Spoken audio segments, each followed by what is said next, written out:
ঢাকাস্থ শিবগঞ্জ উপজেলা বগুড়া কল্যাণ সমিতির ইফতার ও দোয়া মাহফিল শুক্রবার ধানমন্ডির অক্সফোর্ড ইন্টারন্যাশনাল স্কুলের অডিটোরিয়ামে অনুষ্ঠিত হয়েছে। পবিত্র কোরআন তেলাওয়াতের মাধ্যমে অনুষ্ঠান শুরু হয়। অ্যাডভোকেট শাকিল আহমেদের সঞ্চালনায় আয়োজিত অনুষ্ঠানে সমিতির সাধারণ সম্পাদক মোহাম্মদ হাসিমুজ্জামান সমিতির কার্যক্রম তুলে ধরেন এবং সমিতির সভাপতি ডক্টর কাজী ইমদাদুল হক শিক্ষা কল্যাণ ট্রাস্ট গঠন এবং জাকাত ফান্ডে সকলের সহযোগিতা কামনা করেন। সমিতির প্রতিষ্ঠাতা সভাপতি ডক্টর AZM মাইদুল ইসলাম সমিতির ভবিষ্যৎ পরিকল্পনা পেশ করেন এবং সকলকে এগিয়ে আসার আহ্বান জানান। ইফতার আয়োজক কমিটির আহ্বায়ক হিসেবে উপস্থিত ছিলেন কৃষিবিদ মোহাম্মদ তাহাজ্জুদ আলী। অনুষ্ঠানে আরও উপস্থিত ছিলেন নাগরিক ঐক্যের সভাপতি মাহমুদুর রহমান মান্না, অক্সফোর্ড ইন্টারন্যাশনাল স্কুলের chairman Shakhawat Hossain Tutul, brigadier general অবসরপ্রাপ্ত নাসিমুল গনি, সুপ্রিম কোর্টের সরকারি attorney general advocate Moshiur Rahman, দুর্নীতি দমন কমিশনের পরিচালক বেনজির আহমেদ,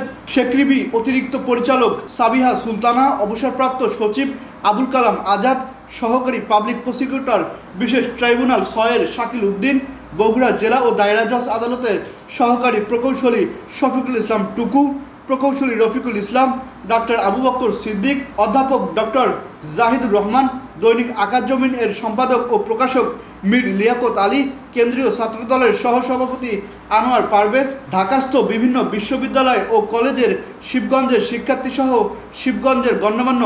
ব্যক্তিবর্গ। আমন্ত্রিত অতিথি হিসেবে উপস্থিত ছিলেন বৃহত্তর বগুড়া জেলা সমিতি ঢাকার আহ্বায়ক সাইফুল ইসলাম মুকুল, সদস্য সচিব তৌহিদুল ইসলাম টিটু, ঢাকাস্থ সারিয়াকান্দি সমিতির সাধারণ সম্পাদক সালজার রহমান, ঢাকাস্থ সোনাতলা ও দুপচাচিয়া উপজেলা সমিতির নেতৃবৃন্দ,